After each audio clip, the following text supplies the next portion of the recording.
What if the clarity you've been searching for isn't something you find, but something you build?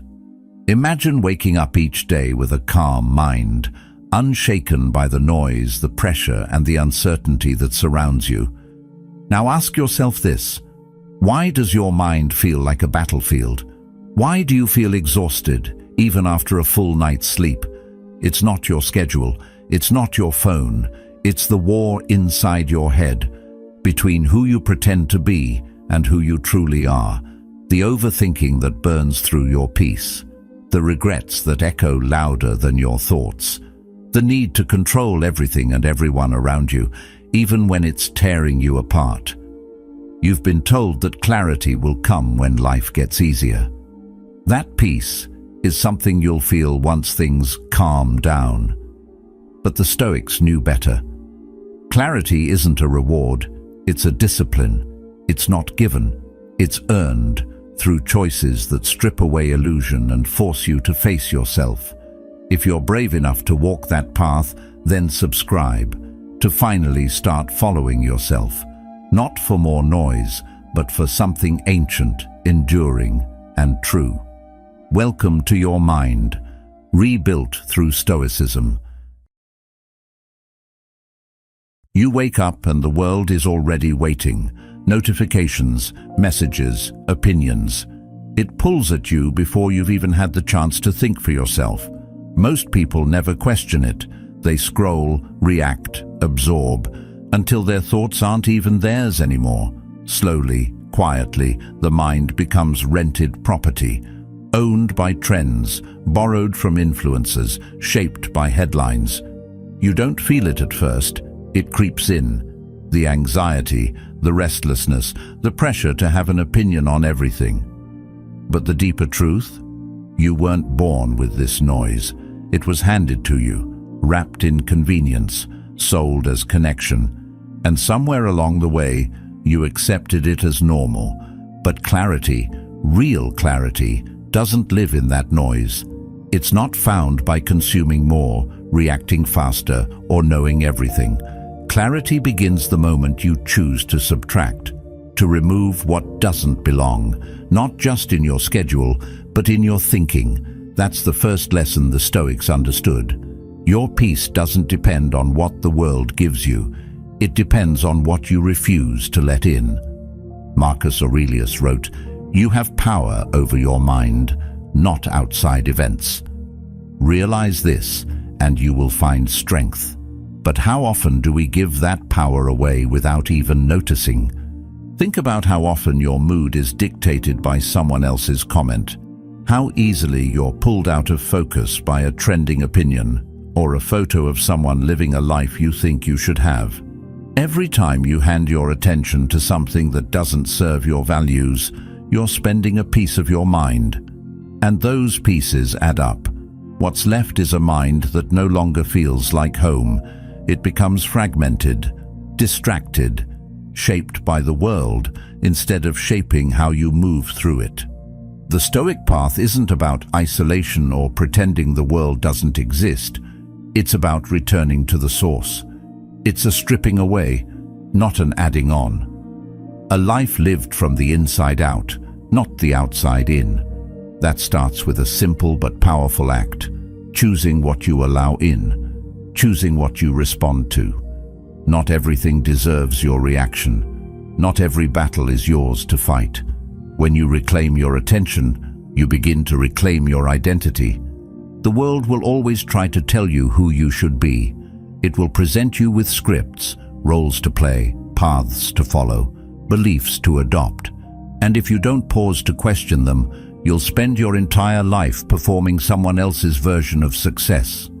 The mind, when untended, conforms, but when guarded, it sharpens. This is why the Stoics practiced daily reflection. It wasn't for ego, it was for clarity. A moment to sit with the question, are these thoughts truly mine? Or have I picked them up without realizing it? You don't need to abandon the world to regain your mind. You need to return to the driver's seat. You need to take responsibility for what you think, what you believe, and what you chase. That's not always easy. especially when everything around you is designed to distract you from yourself. But clarity isn't supposed to be easy. It's supposed to be earned. Start small. Notice the moments where you let others dictate how you feel. Pay attention to the thoughts that repeat in your head. Where did they come from? Whose voice is that really? Then begin the quiet process of subtraction, not to escape the world, but to reclaim your place within it, not to reject life, but to live it on your own terms. The truth is, most people never take this path. It's easier to conform, it's easier to consume. But those who choose to reclaim their minds, they become unshakable, not because they control the world, but because they've stopped letting the world control them. And when that happens, when the noise fades, even just a little, you'll feel it. That stillness, that sharpness, that sense of finally coming home to yourself. It won't come from a perfect routine or some hack or a new app. It'll come from subtraction, from silence, from remembering that everything you truly needed was always within you, buried beneath the noise you never chose and no longer need. You know what matters to you. You've always known. But somewhere along the way, that voice, the one that used to guide you, started getting drowned out. Now it's buried under 1,000 notifications, opinions, fears, and comparisons. And it's not because you've lost your values. It's not because you're weak. It's because the modern world is louder than it's ever been, and it's trained you to believe that silence means you're falling behind.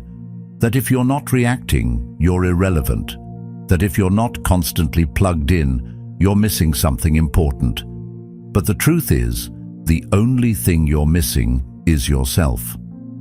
The noise doesn't show up with a warning. It sneaks in. It begins with checking the news in the morning before your feet even touch the ground.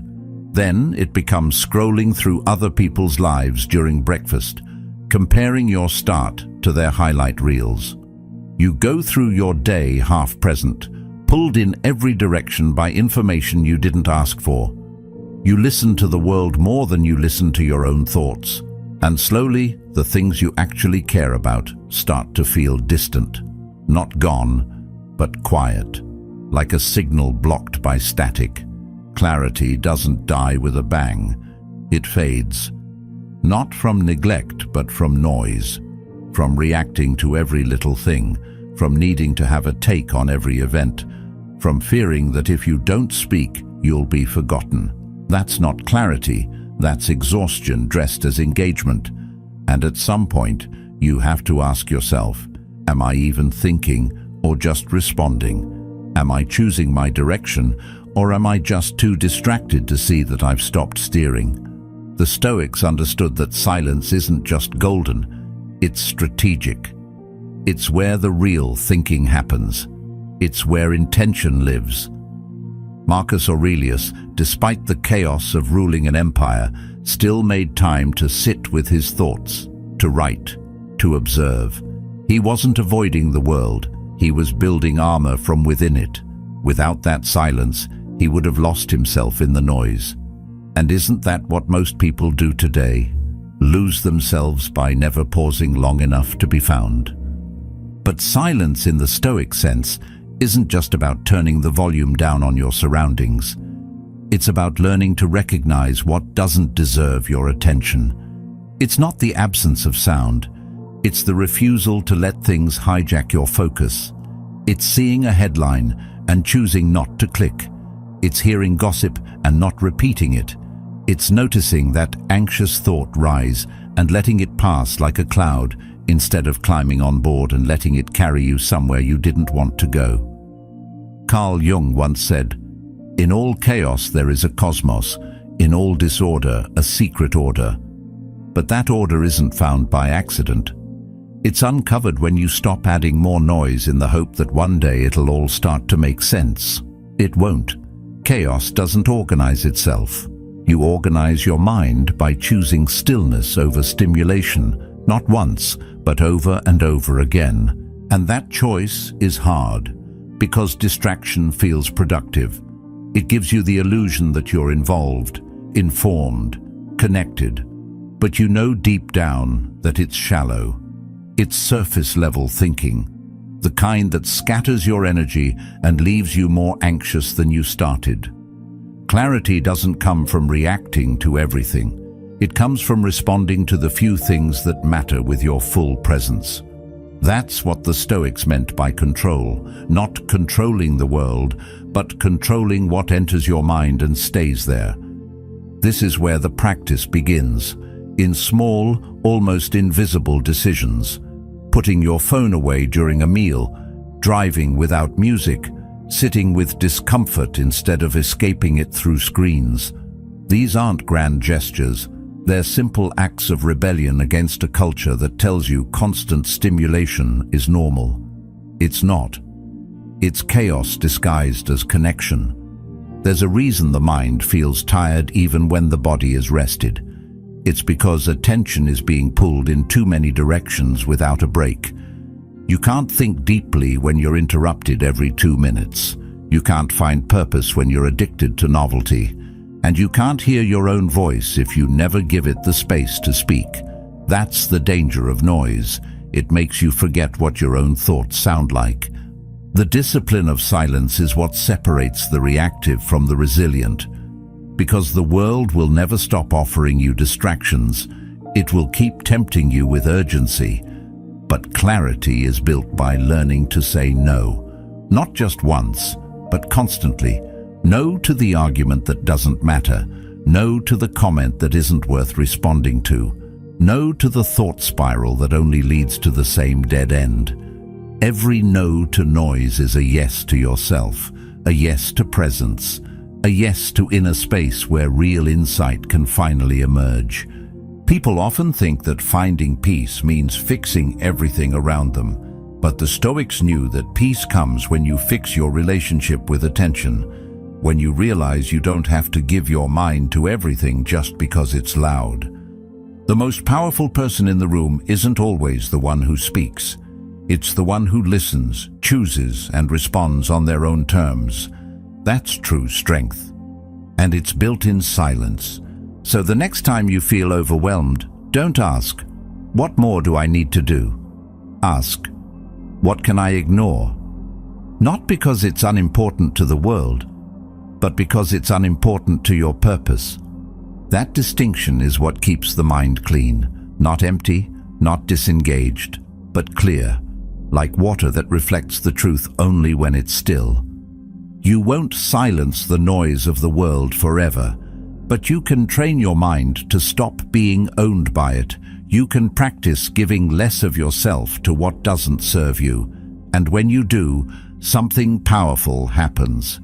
You begin to hear that voice again, the one you thought you'd lost, the one that speaks in calm certainty, not panic, the one that knows what matters because it's no longer competing with everything that doesn't. That's clarity, and it starts the moment you stop letting the world speak louder than your own soul. There's a kind of exhaustion that doesn't come from work or lack of sleep.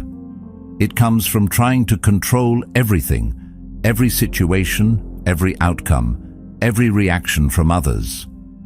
You carry it in your chest, in your shoulders, in the quiet moments when your thoughts speed up instead of slow down.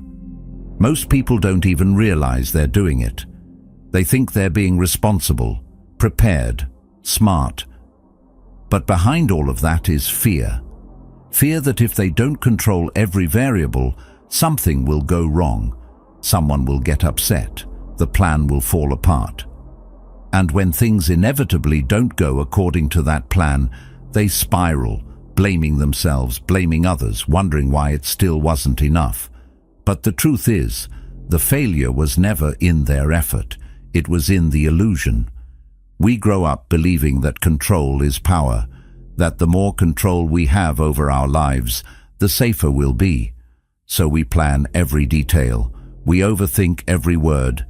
We try to predict people's actions, protect our image, and preempt disappointment. But life doesn't work that way. It's not a formula. It's unpredictable, messy, and full of variables outside your reach. And the more you cling to the fantasy of controlling everything, the more powerless you actually feel, because every unexpected moment feels like a personal failure. Every loss feels like a weakness. Every disruption becomes a threat.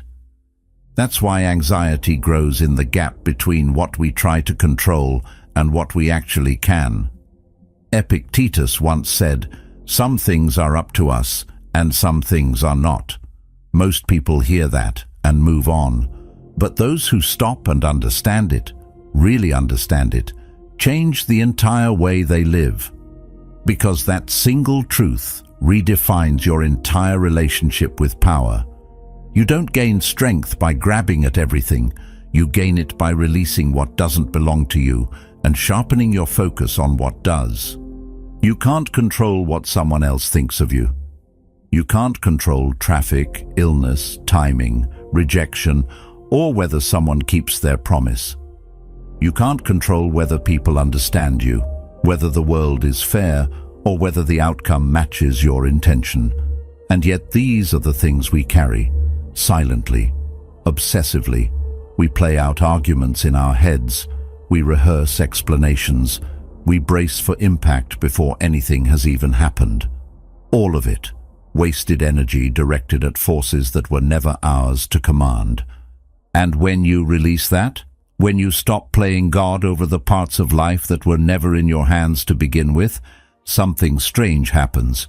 You feel lighter, clearer, and ironically, stronger, because your energy returns to where it's supposed to be, your response, your attitude, your effort, your values.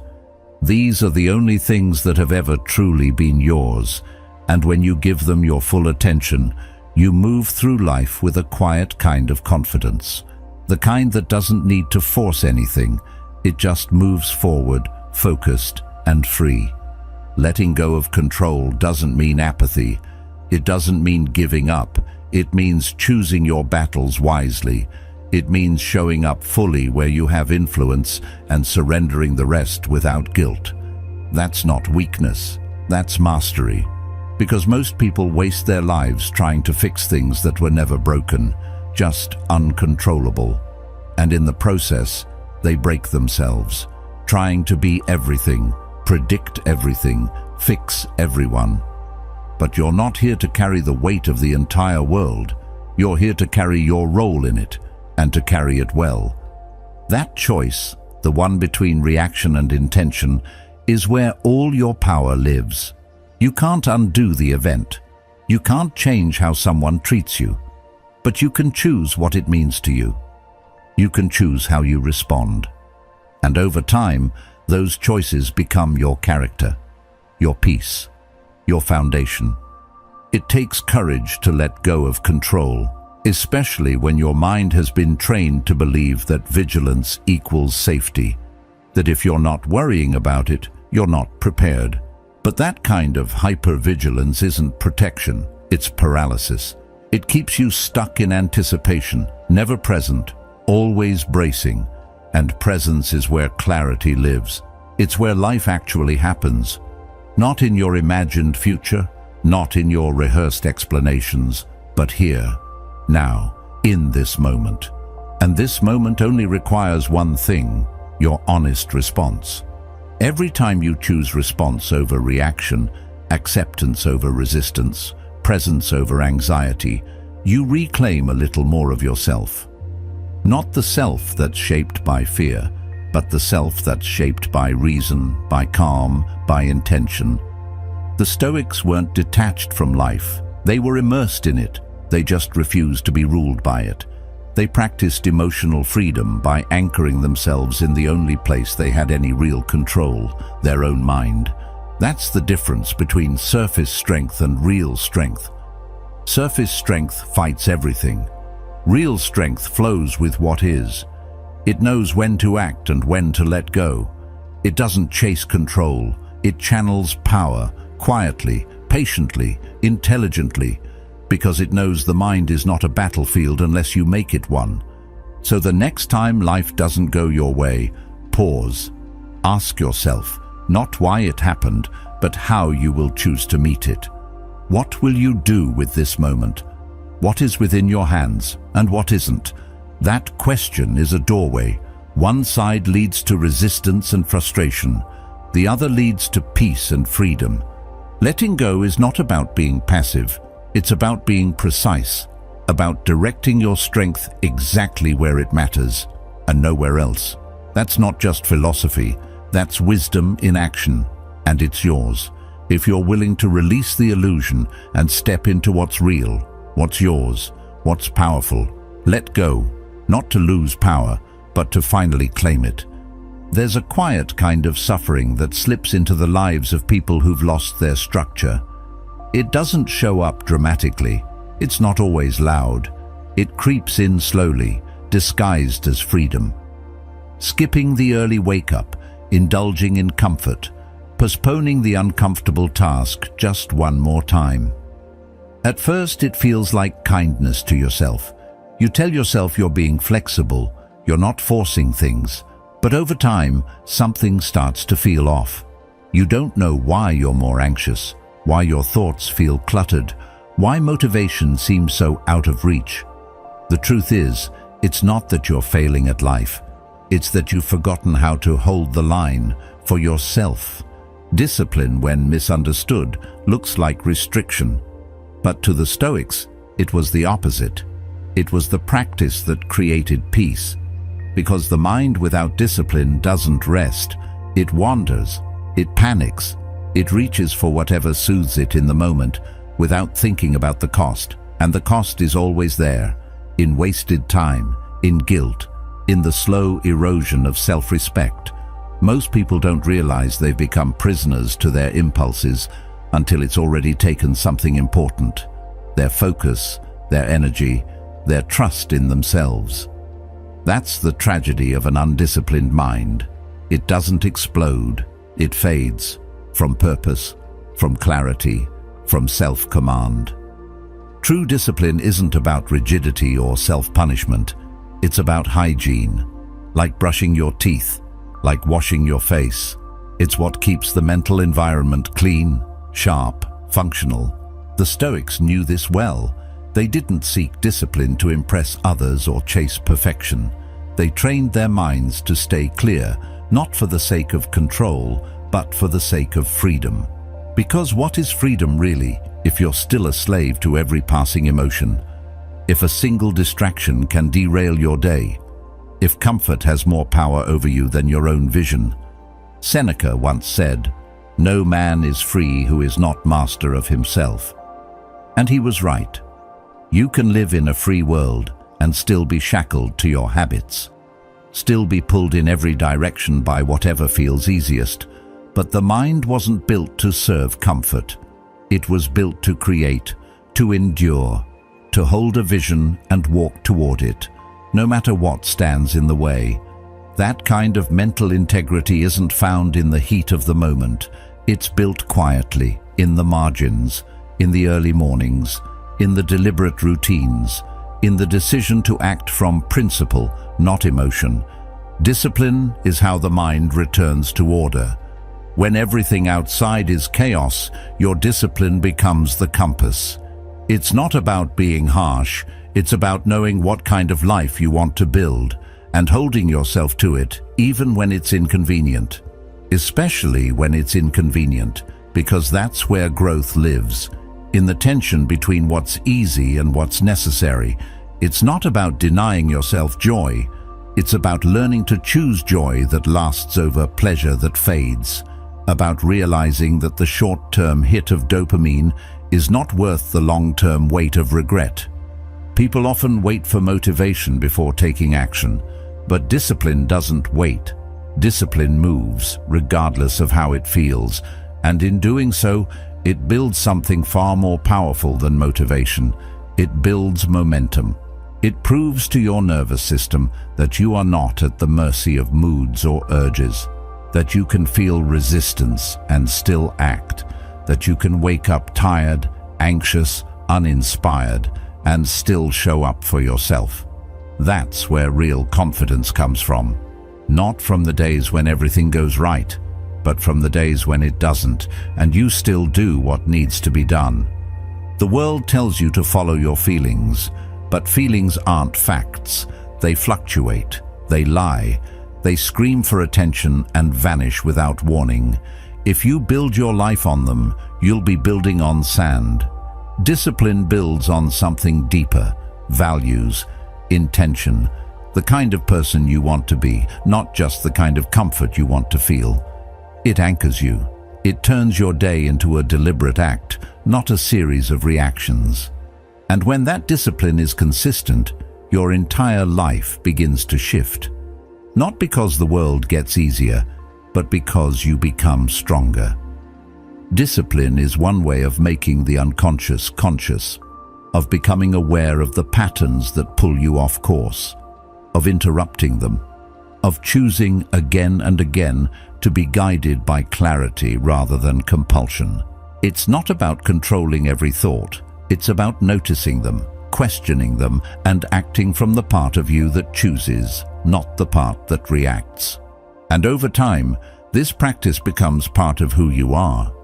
It becomes second nature to pause before reaching for distraction, to hold the line when you want to quit, to speak only when it serves, to do what needs to be done, even if no one's watching.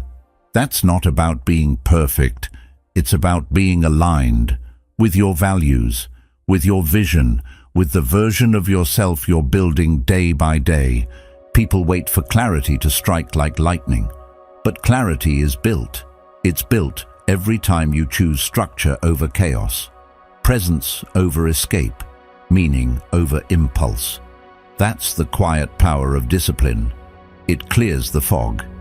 It puts you back in control of your energy. And it reminds you, moment by moment, that you are capable of more than comfort. You're capable of depth, of strength, of stillness in motion.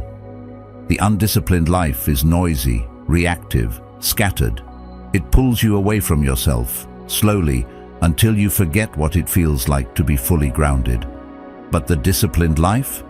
It's calm, intentional, clean, not always easy, but always worth it.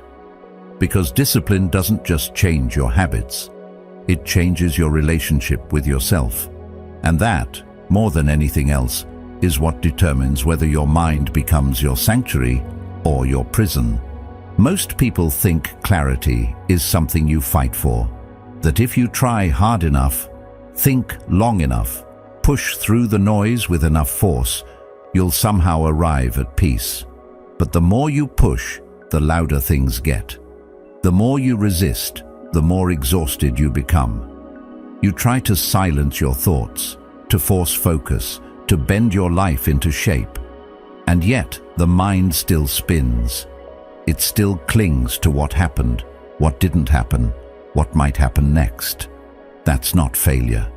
That's a misunderstanding of where clarity comes from. Because peace isn't something you achieve through resistance. It's something you uncover through acceptance.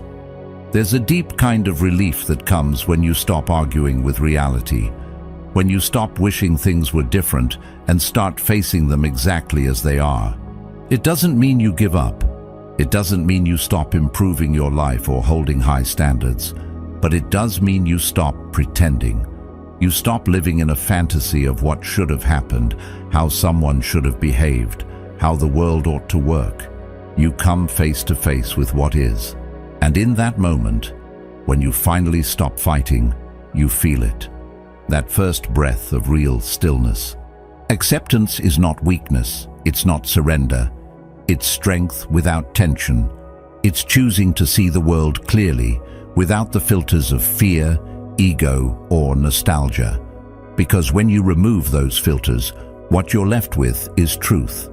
And truth, no matter how uncomfortable, is always the beginning of freedom.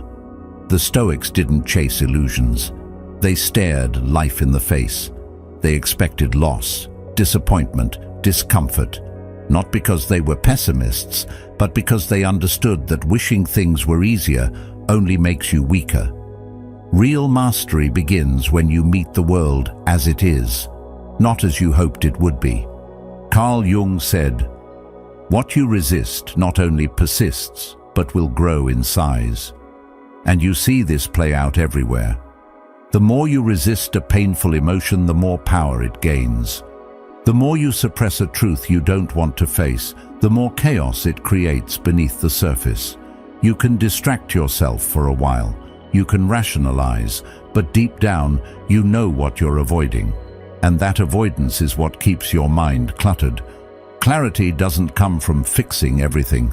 It comes from being willing to face it all without running. Think about how much energy is lost in denial, how much inner noise is created by trying to rewrite the past or predict the future. You replay conversations, build imaginary arguments, rehearse outcomes that may never happen. None of it brings peace, because the mind wasn't designed to control life. It was designed to interpret it, to respond to it. And the quality of that response depends entirely on how willing you are to stand in front of the present moment and say, "This is what's real." Acceptance isn't passive, it's active. It takes awareness, humility, and courage. It means recognizing your limits without being defeated by them. It means holding space for grief without trying to fast forward through it. It means letting someone walk away instead of begging them to stay, not because it doesn't hurt, but because you understand that control is not love. That attachment is not the same thing as connection, and that forcing what isn't meant for you will only delay what is. When you start living from that place, where you stop resisting the rain and start walking through it, you realize something important, that the pain you feared was survivable, that the loss didn't break you, that the silence wasn't empty. It was full of messages you'd never heard before, because you were too busy shouting over life to hear what it was trying to tell you. And the moment you go quiet, truly quiet, that's when the insight comes. Not as a flash of genius, but as something simpler, a knowing, a grounded recognition that you can endure more than you thought, that you can hold both sorrow and peace in the same breath, that you don't need life to go your way in order to live it fully. Marcus Aurelius, in all his power, still reminded himself daily to accept what fate brings. Not to roll over, but to stay steady. To keep showing up even when the world doesn't meet his expectations. That's what made him powerful. Not his status, not his influence, but his refusal to be broken by what he could not control. That same strength lives in you. And it's not something you build by force. It's something you uncover by softening where you've always tensed, by breathing into what you've always avoided, by staying present with what you were always told to escape. And it begins with small moments. The moment you forgive someone, not because they asked, but because you're ready to stop carrying the weight. The moment you let yourself cry without shame. The moment you look at your life, with all its flaws and missed turns, and say, "This is where I am, and that's okay." That's the ground, the base, the soil from which everything meaningful grows. You don't build peace on fantasy. You build it on the raw, unfiltered truth of now. Acceptance doesn't erase pain, but it transforms your relationship with it. You stop seeing discomfort as a problem and start recognizing it as part of the path. You stop needing to feel good all the time and start asking yourself a deeper question. Am I growing? Am I honest? Am I aligned with what really matters? When you clear the mind by accepting reality, you become dangerous in the best way, because nothing surprises you, nothing owns you. You've made peace with uncertainty, and now you move freely, not because the world makes it easy, but because you've stopped needing it to. You've stopped begging for clarity from a world that thrives on confusion. Instead, you've built it inside of you, one quiet decision at a time. This is the power of acceptance. It's not loud, it doesn't always look strong, but it is the root of all resilience. When you stop needing life to cooperate, you become unstoppable, Not in your control over the world, but in your capacity to adapt, to feel, to stay grounded in the storm. And when that becomes your default, your mind stops spinning. It clears, not because everything is perfect, but because you've finally stopped resisting what is. And that, more than anything, is where mastery begins.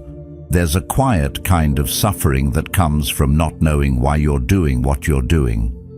You wake up, move through the day, respond to messages, handle tasks, perform roles, but there's no anchor beneath it.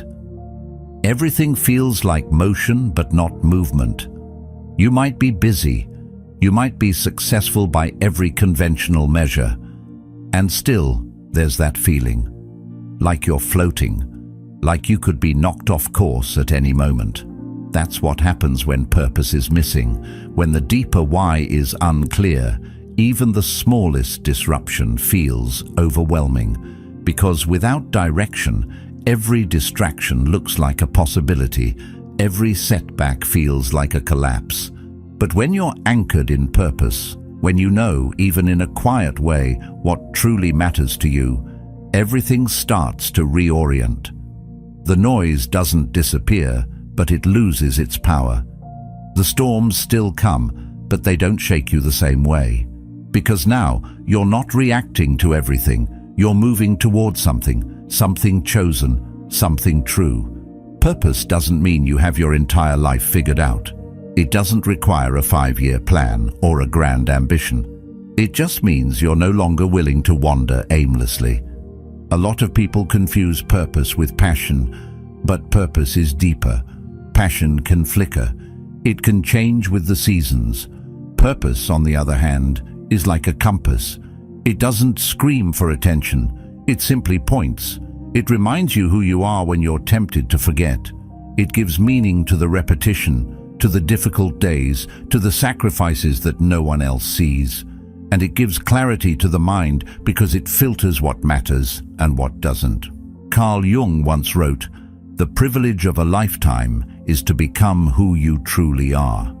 And that's exactly what purpose demands, that you stop pretending, that you let go of the masks you wear to be accepted, that you stop pursuing paths that impress others but drain you, because the moment you do, you'll feel it, that inner click, that alignment, like your thoughts, your actions, and your values are finally in the same room.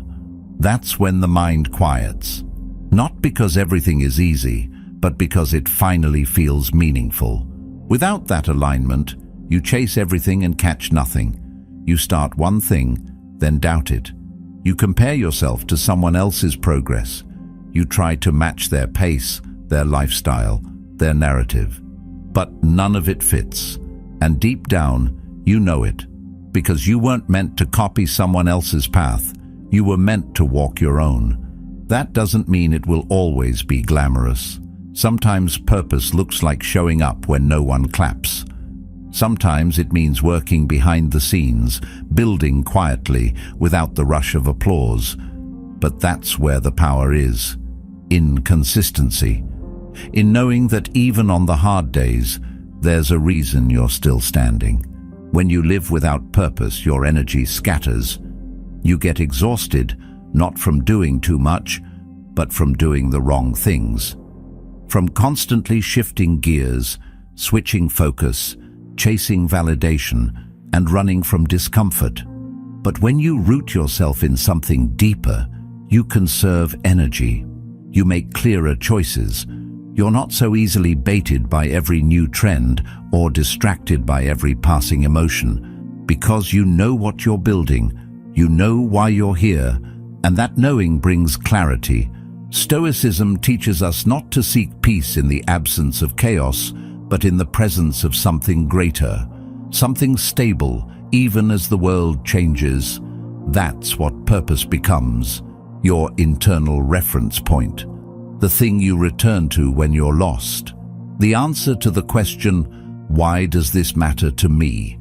And once you know that, life changes. You stop over-explaining yourself. You stop negotiating your values for approval. You stop tolerating things that drain you just to keep the peace. Because now peace comes from within. Purpose simplifies things. It doesn't make them easier, but it strips away the unnecessary. You stop needing to impress everyone. You stop bouncing between expectations.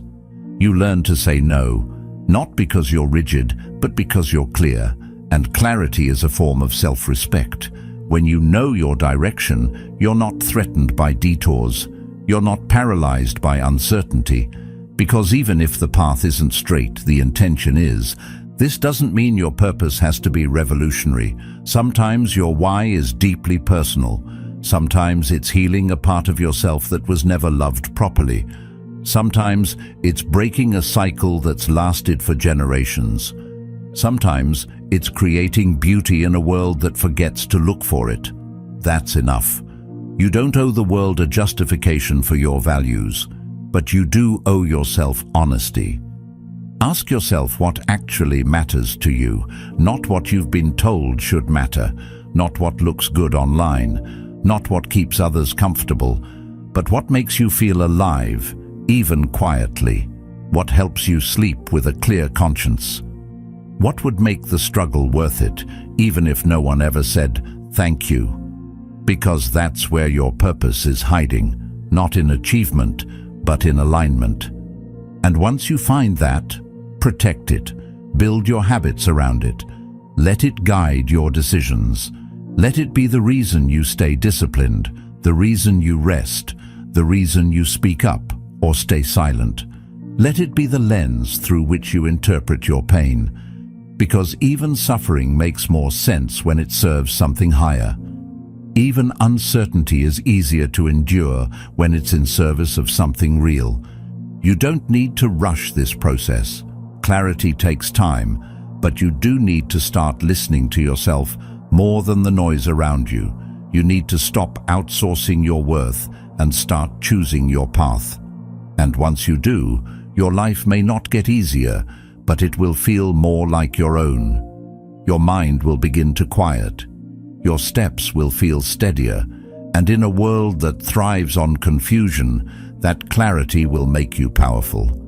Let your purpose be your anchor, so when the storms come, and they will, you don't drift, you don't collapse, you adjust your sails, you stay the course, because even if the weather changes, your direction doesn't.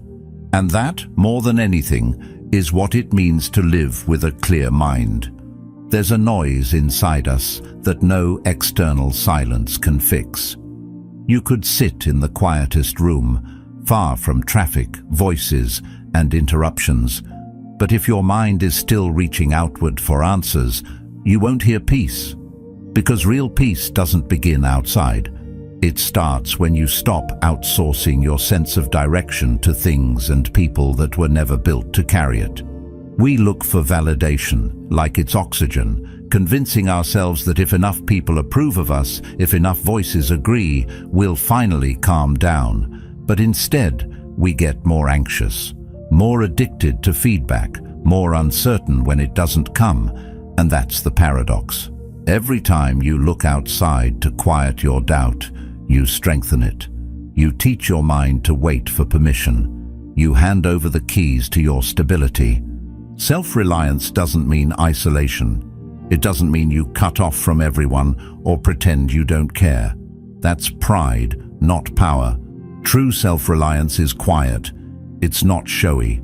It doesn't demand recognition. It simply means your peace is no longer a group project, that your calm isn't at the mercy of someone else's mood, that your sense of worth doesn't spike or crash depending on who's watching. The Stoics didn't teach detachment because they hated people. They taught it because they understood how easily we give our minds away. One compliment can lift you. One insult can ruin your day. One rejection can spiral you into doubt. When your peace is built on other people's opinions, it will always be on unstable ground. Carl Jung once said, "Who looks outside dreams, who looks inside awakes." And that awakening is painful at first, because when you stop chasing external fixes, you're left with your own silence. And that silence can feel uncomfortable, But that's also where it begins. The stillness, the center, the realization that you can face your own thoughts and not flinch, that you can sit with uncertainty without rushing to numb it, that you can feel lost and not panic, because now you trust yourself to find the way back, not through noise, but through alignment. It's tempting to think the answer is always out there, in a podcast, a conversation, a mentor, a book. And yes, those things help, but only when they sharpen your inner compass, not replace it. The mind becomes clear when it becomes sovereign, when it's no longer pulled in 100 directions, asking, what do they think? Or, am I doing this right? But instead turns inward and asks, is this true for me? That's not selfish. That's not arrogant. That's responsibility. Self-reliance also means emotional self-containment. It doesn't mean you don't feel. It means your feelings don't spill into everything uncontrollably. You don't use them to manipulate. You don't expect others to fix what only you can face. You learn to hold your own emotion, examine it, and choose your response with intention. This is where the quiet starts to build. Because now your mind isn't in constant reaction mode. It's not waiting on an apology, an explanation, or a response to feel okay. It's steady because you are steady. There's a kind of freedom that comes from being able to say, I can handle it. Not because it's easy, but because you've built the inner structure that allows you to move through life without collapsing every time it gets heavy. Most people don't realize how much of their stress comes not from what's happening, but from the belief that they need someone else to fix it. We've been taught to outsource strength, but Stoicism flips that. It says, you already have what you need, not all figured out, but enough to take the next step, enough to sit with discomfort instead of running from it, enough to stop chasing people who don't see your value, enough to stop begging for closure and start giving it to yourself. When your mind is no longer a slave to the approval of others, it becomes a sanctuary. When your self-worth stops rising and falling with your circumstances, your presence becomes powerful. People can feel it. Not because you're loud, but because you're rooted. You don't flinch at silence. You don't chase attention. You don't perform for applause. You show up with calm because you've made peace your responsibility, not someone else's job. And that's a shift, a deep one, because it's not taught often. The world will tell you to build connections, seek community, find mentors, and all of that has value. But if you don't build the inner world first, you'll bring your chaos into every interaction. You'll cling, over-explain, overthink, and get thrown off by every unreturned call or unanswered message. Not because you're weak, but because you haven't realized yet. Your worth isn't in their hands. It never was. This doesn't mean you stop caring. It means you stop needing. You stop assigning people the job of making you feel okay. And once you do, your relationships change too. They become cleaner, lighter, freer. You connect because you want to, not because you're afraid to be alone. You speak your truth because it matters to you, not because you're trying to convince anyone. You give without strings. You leave without rage. You stay without fear. You let go without guilt. When you reach that place, when your clarity is no longer dependent on someone else's validation, you start to hear your own voice again. The quiet one, the steady one, the one that knew all along. And that voice? That's the signal, the direction, the compass, the calm beneath the storm. And that's where the power is. Not in having all the answers, but in no longer abandoning yourself to get them. The more you return to your own mind, your own center, your own values, the less you'll need to chase the world. Because you'll realize the real quiet, the one you've been searching for, it isn't out there. It's already inside you, waiting, ready, steady, unshaken. Sometimes the most important thing you'll ever do is simply keep showing up. not with fireworks, not with some grand transformation, but quietly, repeatedly, on the days when no one's watching, on the mornings when it all feels pointless. That's where real progress begins, not in the applause, not in the praise, but in those moments when your mind tells you it doesn't matter, and you choose to keep going anyway. The world has conditioned us to think that growth must be visible, that transformation must be loud, that if we can't post it, track it, or show it off, it must not be real. But the Stoics knew better. They understood that the deepest growth often makes the least noise. It happens slowly, quietly, beneath the surface of your daily life. It's the choice to not yell back, the pause before a bad decision, the breath you take instead of sending that angry message. It's the tiny shift in how you speak to yourself in the mirror, the invisible battles you win that no one will ever clap for. That's the strange truth about becoming clear-minded. It doesn't look like much from the outside. There's no medal for not overreacting, no trophy for staying calm, no spotlight when you resist the urge to numb yourself with distraction. And yet, every time you choose presence over chaos, you're changing something fundamental. You're retraining the way your mind responds to life. You're building clarity not as a feeling, but as a habit. It's easy to commit when the rewards are immediate. But what about when they're not? What about the weeks that blur together, the days that feel flat, the routines that feel repetitive and lifeless? That's where most people fall off, because they confuse silence with failure. They expect the universe to cheer every step. But wisdom doesn't arrive with applause. It arrives when you stop needing it, when you detach from the performance and begin to live by principle. Carl Jung said, "You are what you do, not what you say you'll do." And those quiet actions, especially the ones no one sees, are what shape your character. Not the plans, not the intentions, the practice, the consistency, the way you show up when it's boring, when it's lonely, when it's tempting to quit and start over, yet again. There is no shortcut. No burst of motivation will carry you through the 1,000 small acts of discipline. Only a commitment to the process will. Clarity isn't something you get in one revelation. It's something you build with each repeated effort. It's like water dripping on stone, not dramatic but persistent. It carves out focus. It deepens your stillness, but only if you keep showing up, even when the results don't come fast, even when you feel stuck. Because you're not stuck, you're forming roots, and roots don't grow in the light.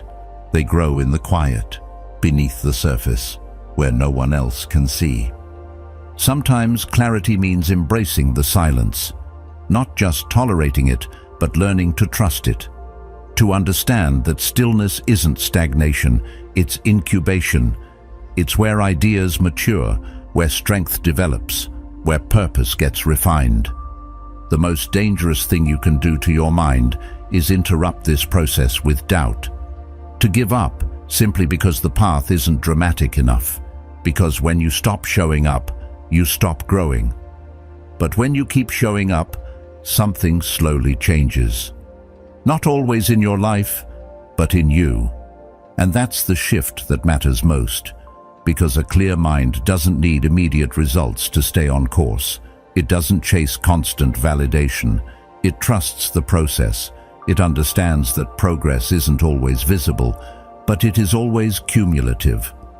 One clear thought leads to another. One disciplined act opens the door to the next. One day of calm builds a new threshold for the next storm. You're not just practicing behavior, you're building identity, quietly, brick by brick, thought by thought, day by day. And yes, you'll have setbacks. You'll feel like nothing is changing. But that's part of the journey. Real clarity includes resistance. It includes doubt. But it moves through it anyway. Not because it's certain, but because it's committed. The Stoics didn't promise perfection. They taught perseverance. That peace is not a prize you win, but a standard you uphold, especially when it feels hardest to do so. This is what separates those who live intentionally from those who react to life. The ones who continue to show up are the ones who learn how to see, not just with their eyes, but with their insight. They learn to read between the lines of their own emotions, to notice the subtle shifts, to understand that growth isn't always about more, it's often about less. Less noise, less rush, less self-judgment, less expectation for everything to feel magical. The clearest minds are built in the most unglamorous ways. Waking up early when you could sleep in, finishing the task you promised yourself you would, sitting with your thoughts when every part of you wants to escape, and doing it again the next day.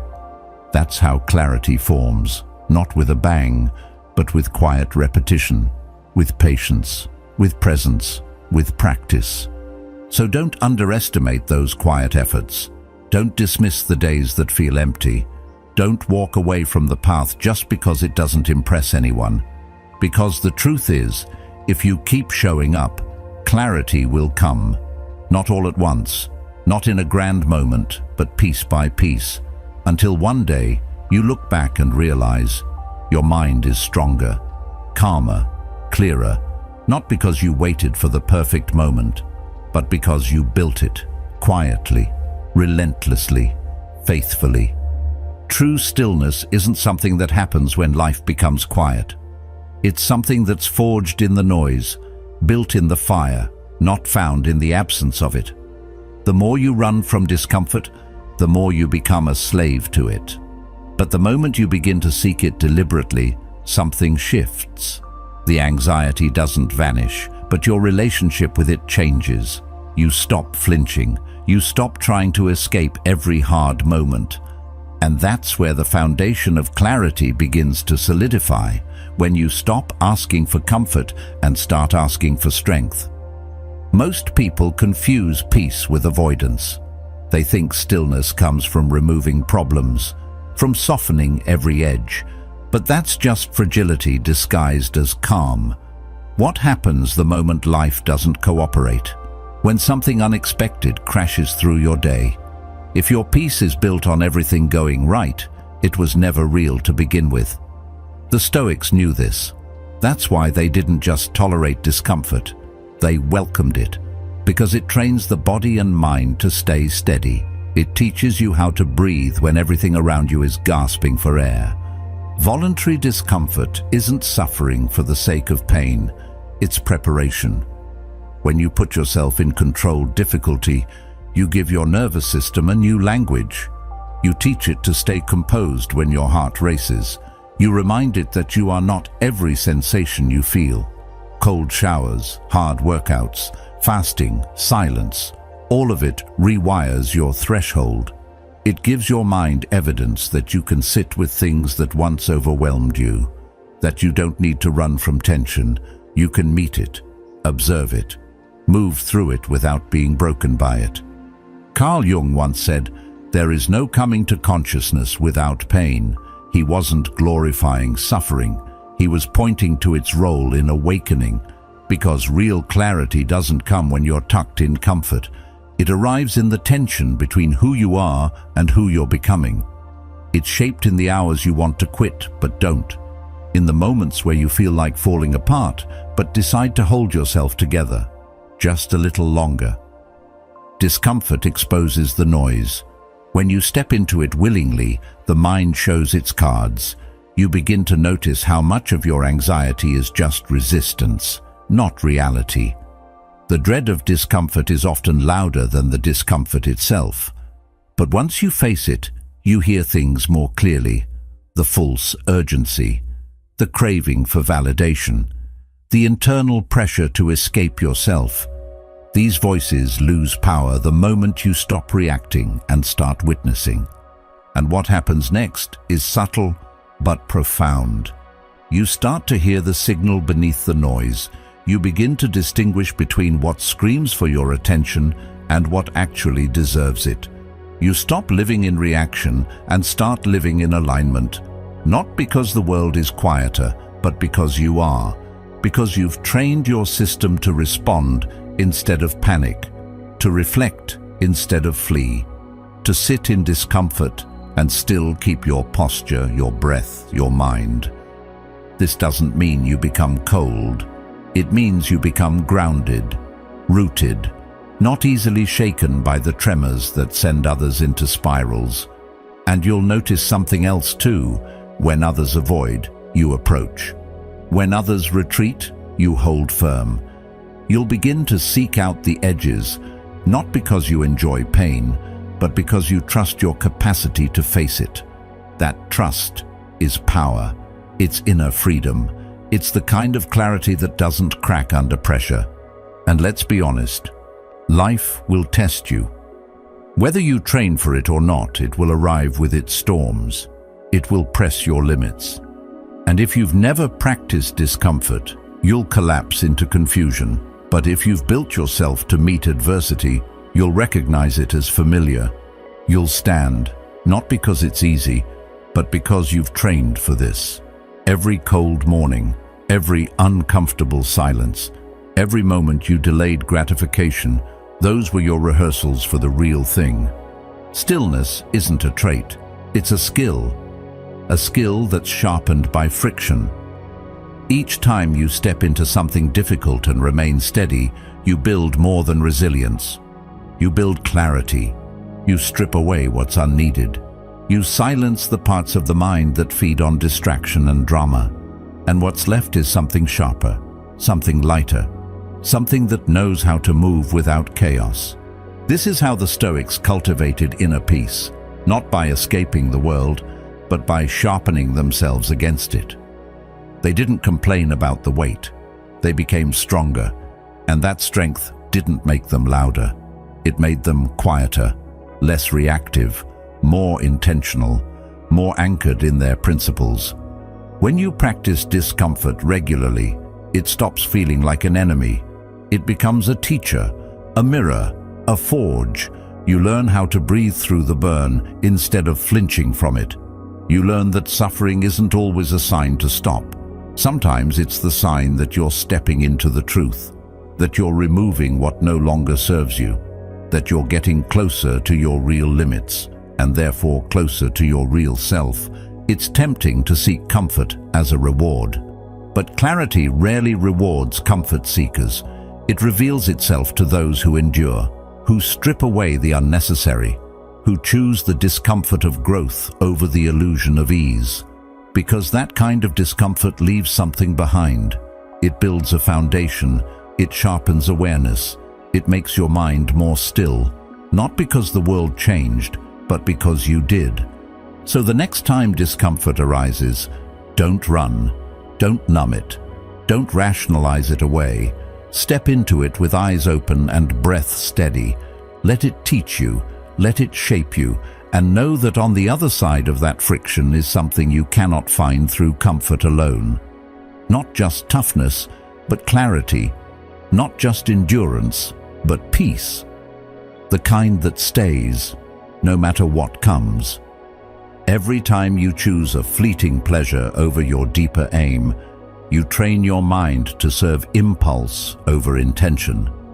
And each time you surrender to impulse, you weaken the part of you that seeks clarity. Not because pleasure is wrong, but because unchecked indulgence makes your vision blur. You begin to mistake stimulation for meaning and satisfaction for progress. And that's where clarity erodes, not in some dramatic collapse, but in the slow erosion of your ability to wait, to pause, to choose. Impulse feels like urgency. It rushes in and convinces you that now is everything, that the craving must be answered, that resistance is repression. But that's the trick. The more you indulge your cravings without reflection, the more your mind becomes dependent on the next fix. And over time, your threshold for silence, for stillness, for patience, it shrinks. You become someone who can't sit without reaching, can't think without noise, can't rest without some sort of high. And in that state, the deeper voice inside you, the one that actually knows what matters, gets drowned out. Stoicism understood this long before the science of dopamine ever came along. The ancient thinkers observed the pattern that when you give everything to the moment, you lose sight of the horizon. Marcus Aurelius warned, "The soul becomes dyed with the color of its thoughts, and if your thoughts are ruled by gratification, your soul becomes tinted by restlessness. It starts chasing intensity instead of peace, movement instead of meaning, action instead of direction." But something powerful happens the moment you delay gratification. When you pause before acting on desire, you start to stretch the space between impulse and action, and that space is where the mind begins to see clearly again, where you catch the instinct, observe it, question it, and ask, does this serve who I'm becoming, or just soothe who I am right now? Delaying pleasure isn't about punishment, it's about preservation. It's a way of honoring your future self, of building a relationship with that version of you who lives beyond the craving, who sees the long game, who knows that pleasure, when earned, is richer than anything instantly consumed. Because it doesn't just taste good, it means something. Modern life trains us in the opposite direction. Everything is designed to be fast, on demand, and endless. Food, entertainment, validation, it's all one swipe away. And the easier it is to access, the easier it is to lose yourself in it. You don't even realize you're escaping. It just feels normal. But the price is subtle, a constant fog, an underlying anxiety, a vague feeling that you're drifting further from yourself without even knowing why. That's why delaying pleasure isn't just a moral idea, it's a psychological reset. Each act of restraint is a signal to your mind, I'm in control, not the craving, not the algorithm, not the habit, me. And when you consistently prove that to yourself, you build trust, you build momentum, you build the kind of discipline that doesn't feel like restriction, it feels like liberation. Because you no longer need to chase, you can choose. Clarity begins to return when the noise quiets, and noise thrives on unchecked pleasure. Think about it. How many moments of reflection have been hijacked by a scroll, a snack, a notification? It's not just about delaying the big pleasures, it's the small ones. The ones that seem harmless, the mindless comforts. They stack, they compound, and they teach your brain that every moment must be filled, satisfied, entertained. But clarity grows in the empty spaces, in the discomfort, in the silence between urges. This doesn't mean you need to live like a monk. It means you learn how to say not now without feeling like you're depriving yourself. You start to understand that real power isn't in having what you want. It's in knowing you don't need it immediately. That kind of power builds a mind that's not swayed by appetite, a mind that can hear itself think, that can pause long enough to question its own motives.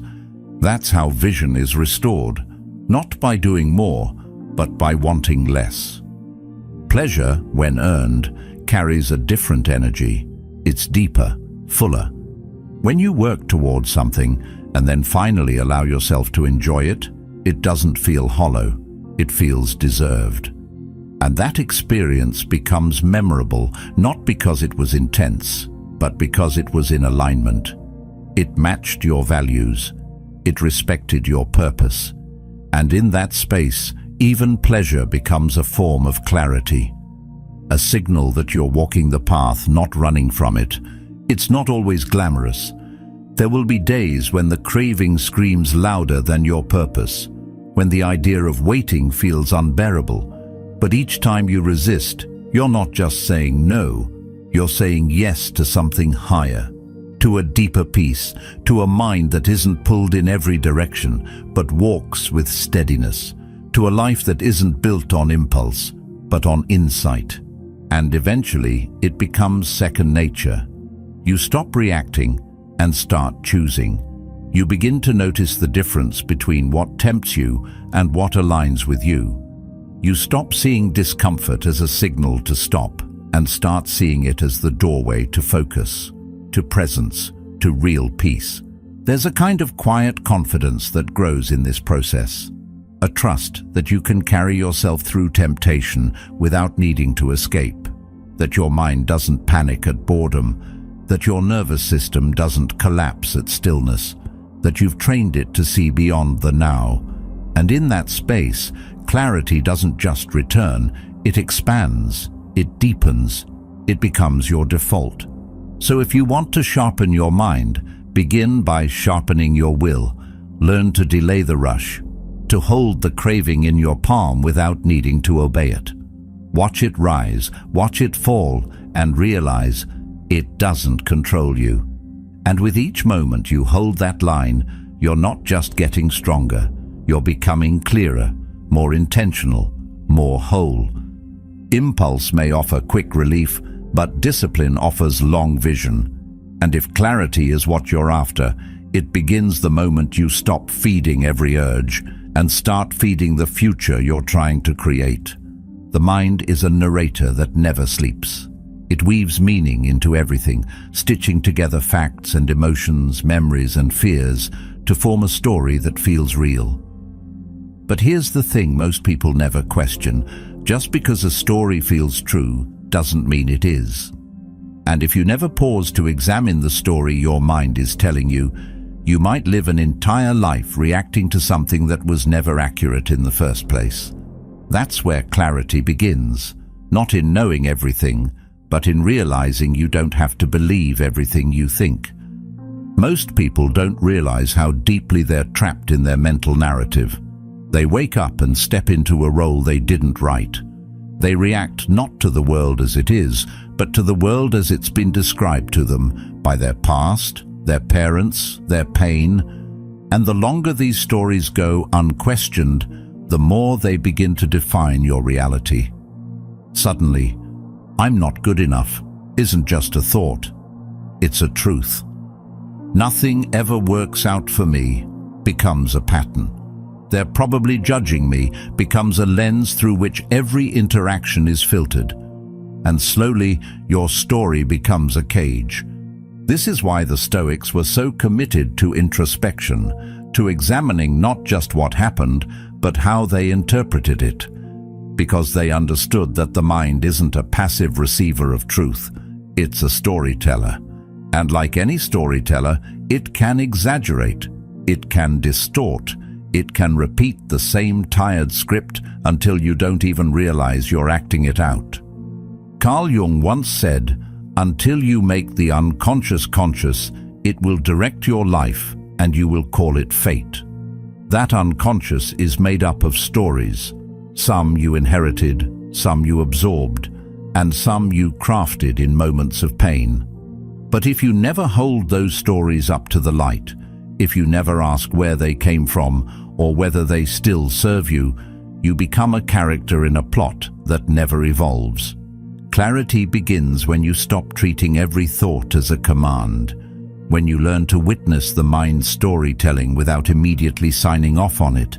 You start to ask, is this story helpful? Is it kind? Is it even real? That questioning creates space, and in that space, freedom lives. Because now you're not reacting, you're reflecting, you're choosing. But that kind of awareness takes courage, because some of these stories have been with you for so long, they feel like home, even if they hurt you, even if they limit you. It's easier to stay in a painful story you recognize than to step into the unknown without a script. But that's where transformation begins, in the discomfort of not knowing who you are without the old plotline. You don't need to replace every negative story with a positive one. That's just a new costume. What you need is honesty, curiosity, a willingness to sit with a thought without clinging to it, to say, maybe that's not the whole truth. And from that space of openness, you begin to see reality more clearly. You stop filtering everything through your insecurities, your assumptions, your past. And when the story stops controlling you, you become lighter. Not because life is easier, but because you're not dragging around narratives that no longer belong to you. You stop assigning meaning to every little event. You stop taking everything personally. You stop trying to force the plot to go a certain way. And ironically, that's when you start to feel more in control. Not because you're manipulating the story, but because you're no longer imprisoned by it. Think about how many moments of anxiety, of anger, of despair are really just reactions to a story. Not to what's happening, but to what you think is happening. To the conclusion your mind jumped to, the assumption it made, the prediction it crafted based on old wounds. And how different would your life be if you just took a breath before believing it? That's not easy. The mind loves certainty, and stories provide that. Even painful stories feel stable. But the Stoic path isn't about comfort, it's about clarity. And clarity often demands that you step outside the script, that you challenge your role, that you sit with silence instead of rushing to narrate every experience. Because sometimes the most honest response is, "I don't know yet." And that's okay. There's a discipline in this, a kind of mental hygiene.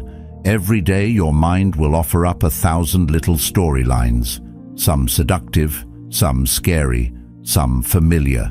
But the Stoic mind doesn't bite the hook right away. It observes, it questions, it holds space. And from that patience comes a deeper vision, a kind of seeing that doesn't need to label everything. You begin to discover that you are not the story. You are the space the story moves through. And in that space, you can choose how much power a thought gets. You can allow a narrative to rise, to speak, and to pass.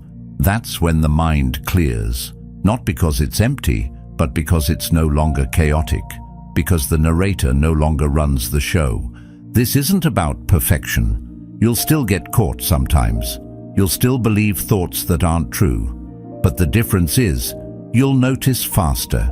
You'll return sooner. You'll start to see your mind not as a master, but as a tool, one you can use, sharpen, guide. And over time, that changes everything. You'll still live your story, but now you're the one writing it. You're the one choosing which parts to carry forward and which to release. You're no longer just reacting to the script, you're editing it, you're refining it, and more importantly, you're creating space for the truth to emerge. Not the convenient truth, not the inherited truth, but the kind that comes from silence, stillness, and courage. Because clarity isn't loud, it doesn't scream over your thoughts, it waits beneath them. And the moment you stop clinging to the storyline, you finally hear it. Most people don't even notice when they've slipped into the role of the victim. It starts quietly. A small complaint here, a bit of blame there, a subtle expectation that the world should have gone differently, that someone should have treated you better, that circumstances should have been kinder. But slowly, those little grievances pile up. And without realizing it, you begin to live not as a participant in your life, but as a spectator, waiting, resenting, hoping someone or something will change your situation for you. The more you blame, the more you wait. And the more you wait, the further you drift from your own strength. Blame is seductive. It gives you a temporary sense of clarity. Someone did this to me. Life wronged me. I was overlooked. I was hurt. And while there may be truth in those experiences, staying stuck in them offers no solution. Stoicism doesn't deny that people can be cruel, that life can be unfair, that pain is real. But it teaches you something far more powerful. You get to decide what happens next. Your response is yours alone. No matter how chaotic or unjust the world may seem, your power begins the moment you stop pointing outward and start looking inward. Taking responsibility doesn't mean taking the blame for everything that happens. It means choosing how you will move forward.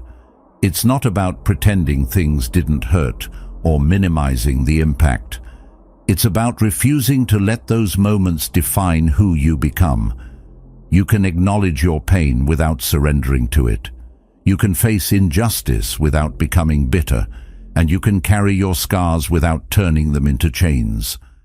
There is strength in that quiet refusal to play the victim, in saying, "This happened, but it will not control me." The danger of the victim mindset is that it subtly rewrites your story. You begin to see yourself as someone who life happens to, instead of someone who responds to life. Every difficulty becomes another confirmation that you're powerless, and the more you believe that, the more true it becomes. Not because it is, but because you're living as if it is. Victimhood isn't just about pain, it's about identity. And the longer you wear that identity, the harder it becomes to imagine yourself without it. Carl Jung wrote, "I am not what happened to me, I am what I choose to become." That's not just philosophy, that's power. You don't need to erase your past to reclaim your strength. You need to reframe your position in it. Are you the one who was hurt, or the one who rose anyway? Are you the one who was wronged, or the one who became wiser through it? Your suffering can either be the foundation for resentment or the soil where resilience grows. You choose. There's something liberating about letting go of the question, "Why me?" It sounds like a search for understanding, but more often it's a quiet form of resistance, a refusal to accept reality as it is. But the Stoic mind doesn't linger there. It knows that the question that really matters is, "What now?" Because life doesn't pause for you to get over it. It keeps moving, and the more time you spend wishing the past was different, the more you miss your chance to shape the future. When you stop seeing yourself as a victim, you reclaim your ability to act. You become someone who makes decisions, not someone waiting for decisions to be made for them. You become grounded in reality, not the one you wish for, but the one you're in. That's where real clarity starts. Not from getting what you wanted, but from understanding what you still have and what you can do with it. And often, you'll find you have more power than you thought. Not because your life is easy, but because you're not looking for easy anymore. But this mindset takes work, especially when you've been hurt deeply or unfairly. It's easier to stay angry, to keep the wound open, to wait for an apology that may never come. But that kind of waiting costs you something. It costs you your peace. It keeps you tethered to people and events that no longer deserve your energy. Forgiveness in this context isn't about excusing the past. It's about releasing yourself from it. It's about saying, "I refuse to carry this any further."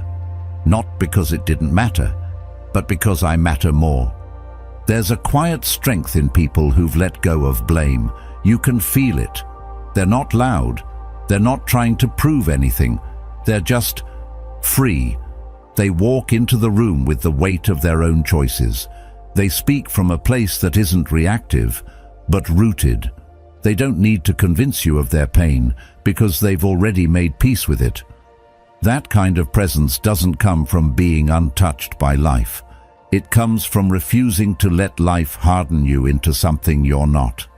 And when others try to pull you into drama, into blame, into endless cycles of justification, you'll feel the difference. Because now, you've tasted what it means to be responsible for your mind, your emotions, your direction, and you won't want to trade that for a moment of pity or validation. You'll stop needing to explain yourself. You'll stop looking for people to agree with your suffering. You'll simply live, clear, present, and strong, in the knowledge that your power was never outside you.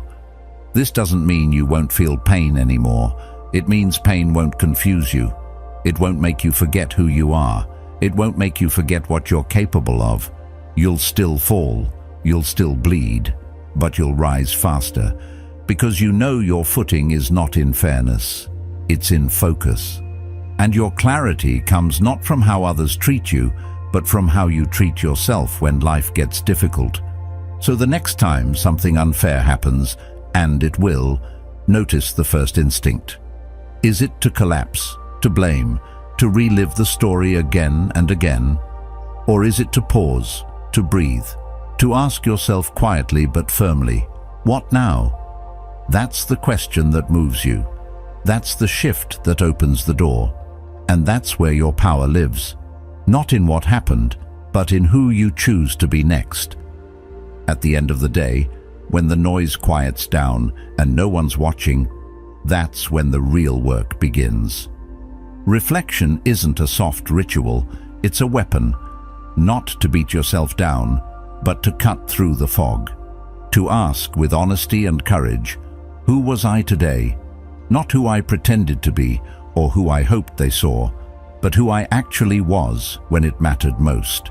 This simple practice, done in silence, holds the power to redirect your entire life. Because without observation, the mind drifts. Without self-examination, you live out patterns you never chose. Most people don't reflect because it forces them to confront contradiction, the gap between what they said and what they did, between the values they claim and the actions they take. But that discomfort is exactly the point. You're not supposed to feel perfect during reflection. You're supposed to feel real. And real is where growth happens. It's where illusions break. It's where the distance between who you are and who you want to become becomes clear, not as a judgment, but as a compass. Clarity isn't a sudden event. It's not something that happens to you. It's something you build day by day in the quiet. The more you reflect, the more you refine your inner map. You start to notice the habits that drain you, the reactions that hijack your peace, the conversations that leave you misaligned. You start to sense when you're drifting from yourself, and that awareness, over time, becomes precision. You begin to live on purpose, not perfectly, but deliberately, and that alone sets you apart. This is why the Stoics treated self-examination like a daily ritual. It wasn't optional, it was essential. Because without it, you fall asleep at the wheel of your own life. You end up living someone else's version of who you should be. And nothing is more dangerous than drifting unconsciously through your own existence. Seneca once said, "The life unexamined is not worth living for a man." Not because life without reflection is meaningless, but because it's directionless. There's a powerful question that can change everything. Did I lose myself today? You might have said all the right things, nodded when expected, smiled politely. But did you bend your truth to avoid discomfort? Did you betray your own rhythm just to keep the peace? These are not easy questions, but they are necessary ones. Because without knowing when you lose yourself, how will you ever find your way back? And then there's the other side of reflection, the wins you ignore, the moments you stood firm, the time you stayed quiet instead of reacting, the choice to walk away when ego wanted to stay.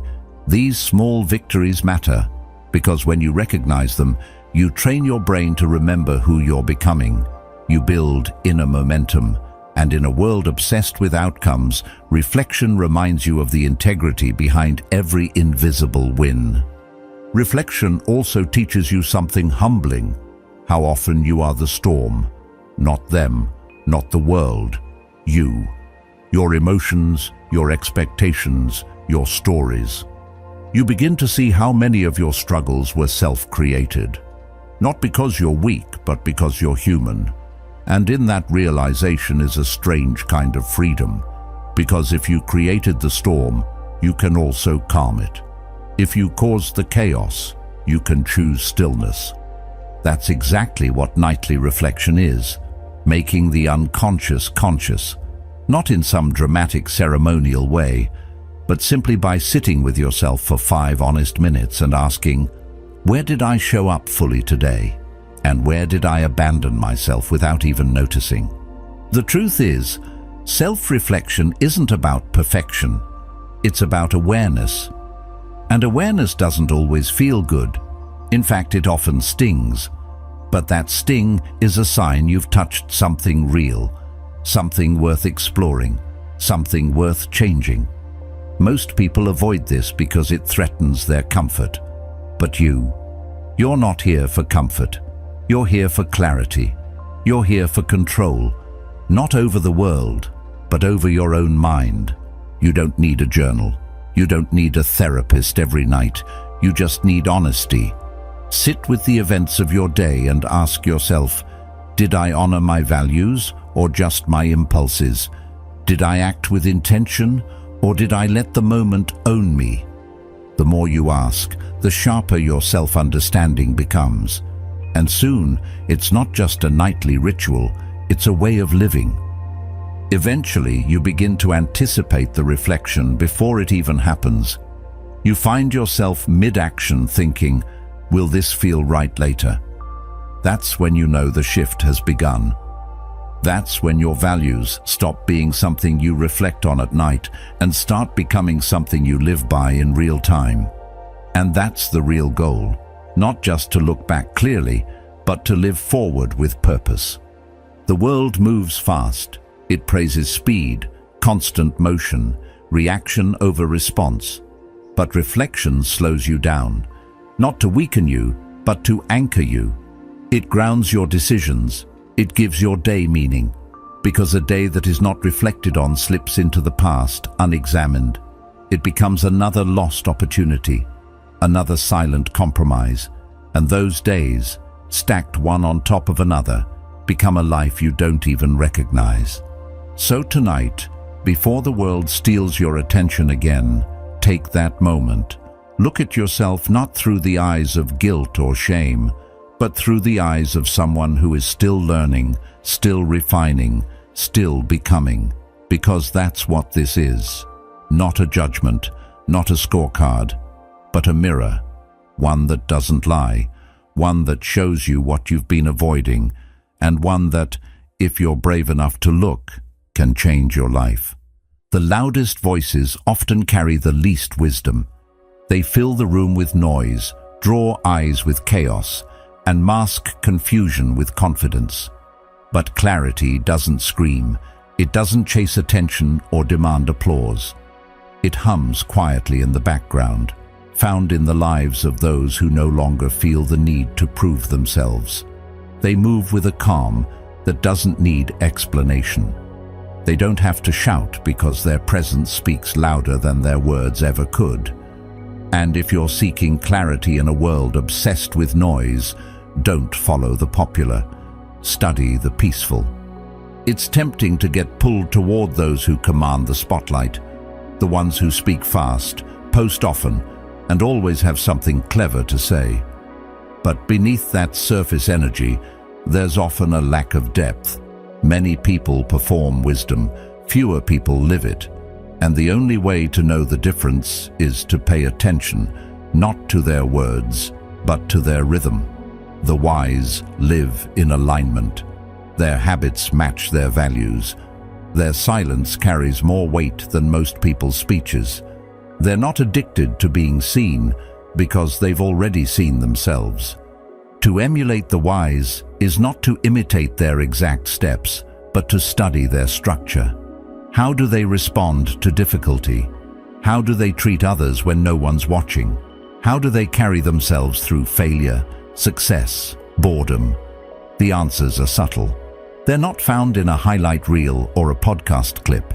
They're found in consistent behavior over time, in how someone holds the same values even when it's inconvenient, in how they protect their peace instead of performing their power. Clarity often lives in contradiction to popularity, because clarity is earned in solitude, while popularity is chased through performance. The wise don't beg for understanding. They don't over-explain. They don't argue to be right. They move with the kind of restraint that comes from knowing who they are and who they're not. If you watch closely, they live by a quiet code, not a code imposed by others, but one they've etched into themselves through years of observation, failure, discipline, and reflection. When you find someone like that, don't just listen to what they say. Observe how they navigate. Watch the way they make decisions. Look at how they respond to insult or praise. Do they react or do they choose? Do they get louder or do they grow still? Do they need validation or do they quietly validate themselves? These are the signs. These are the patterns that separate the truly wise from the merely popular. Seneca wrote, "Associate with people who are likely to improve you." But that improvement doesn't always come through advice. Often it comes through modeling, through seeing over and over again how someone's behavior reflects their inner stability. You begin to absorb it without realizing. Their discipline becomes a mirror for your own potential. Their silence becomes an invitation to deepen your own thoughts. Their consistency challenges your excuses. The problem is, we often look in the wrong direction. We scroll past the steady in favor of the flashy. We assume louder means better, more followers means more truth. But the wise have always walked a different path. You don't find them in every room. You find them in the corner, observing. You don't hear them always speaking. You feel the impact when they do. And that's the kind of life worth emulating. Not loud, not urgent, but rooted. Emulating the wise doesn't mean worshipping a person. It means extracting principles. It means learning how to filter distraction, manage emotion, prioritize what matters. It means studying the quiet mechanics of mental discipline. How some people get up every day and stay aligned, not because life is easy for them, but because they've made clarity more important than comfort. And perhaps most importantly, the wise don't seek to be admired. They're not here to impress. They're here to live rightly. They may share insights, but never to dominate. Their way is one of invitation, not intimidation. When they speak, it's not to prove anything. It's to reveal something, usually something you already knew deep down, but were too distracted to face. That's why their words stay with you, because they echo a deeper truth that already lives inside you. Carl Jung once said, "The shoe that fits one person pinches another. There is no recipe for living that suits all cases." The wise know this. That's why they don't force their way on others. They live their truth and let it speak for itself. Your job is not to become them. It's to observe the structure of their stillness and translate it into your own path. To take what resonates and discard what doesn't. Because wisdom isn't imitation, it's integration. In a world where the loud often drown out the steady, choosing to emulate the wise is a rebellion. It means stepping off the stage and into the practice. It means measuring your progress not by who's watching, but by who you're becoming. It means resisting the pull of shallow influence in favor of deep integrity. And that's a rare thing. But rare is what makes it powerful. If you're serious about clarity, watch closely. Not to copy, but to calibrate. Pay attention to the ones who live what others only preach. The ones who don't post every habit, but embody discipline in everything they do. The ones who don't explain their boundaries, but live within them unapologetically. Let them be your compass, not because they're perfect, but because they've chosen peace over popularity. And one day, when others wonder how you found your rhythm, your quiet, your clarity, you'll know the answer. You stopped chasing noise, you started watching the steady, and eventually you became it. Most people chase peace the same way they chase happiness, like it's something waiting on the other side of achievement. They think it lives in a perfect bank account, a relationship without tension, a day without problems. But peace that depends on circumstances is not peace. It's just a pause between problems. The Stoics understood this deeply. Peace isn't something that waits for you at the end of the chaos. It's something you bring with you into the middle of it. We grow up conditioned to think we have to earn calm, that we must first conquer, fix, impress, and prove ourselves before we get to rest. So we attach peace to milestones. We say, once I make this amount of money, I'll feel okay. Or, Once they understand me, then I'll be calm.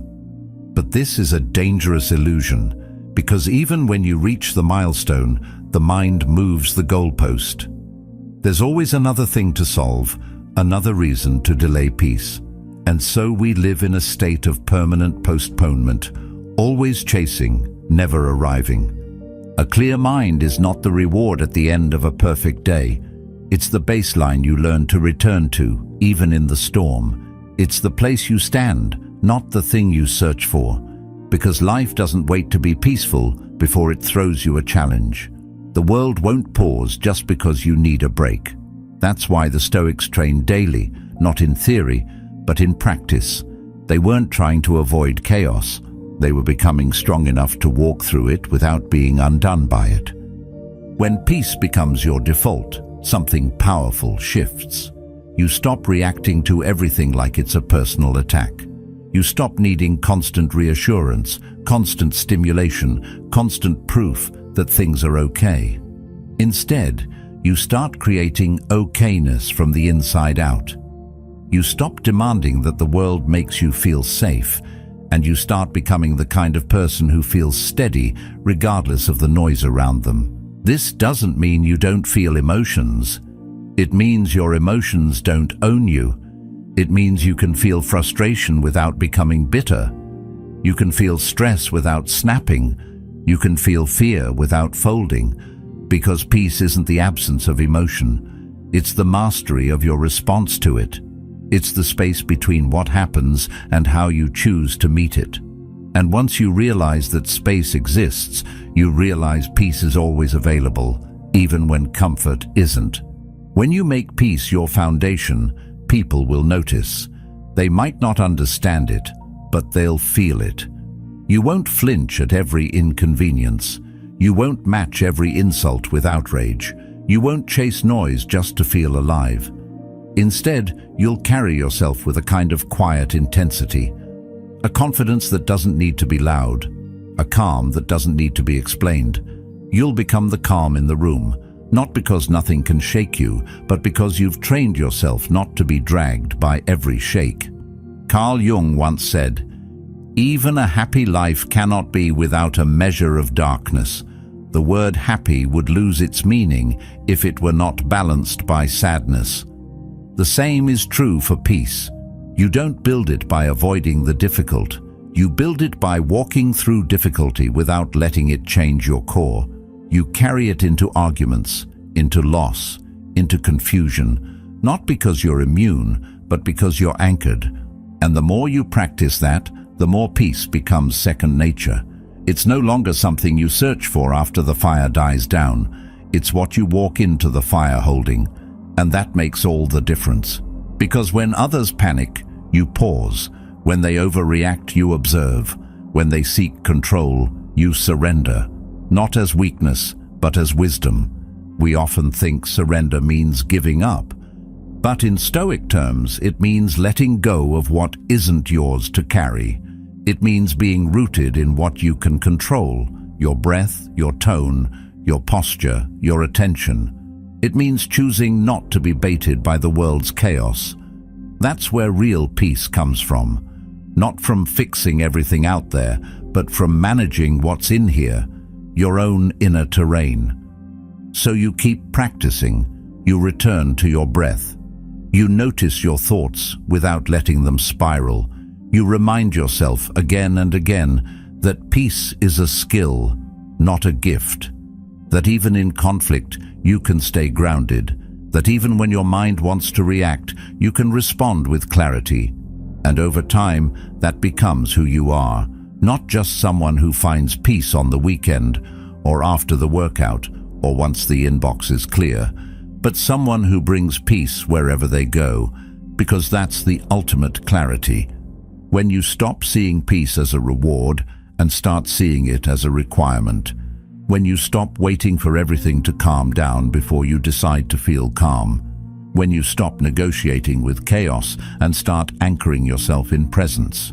That's when you realize you were never chasing peace. You were just remembering where it lives, and it lives in you. Always has.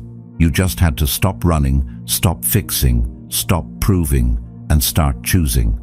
Peace isn't the prize, it's the path. It's the way you stand, the way you move, the way you think, the way you return again and again to who you truly are, beneath the noise. Let others wait for the perfect moment to feel clear. You already know the truth. The clear mind isn't earned through escape. It's built through embodiment. Peace isn't after, it's now. It's here, and it's yours. If you make it your default. Stillness isn't a destination, it's a decision. The moment you choose clarity over chaos, presence over panic, peace becomes your power. It's not something the world gives you, it's something you become. Watch one of the videos on your screen now to continue sharpening your mind and deepening your inner strength. And thank you truly for being a part of Stoic Journal.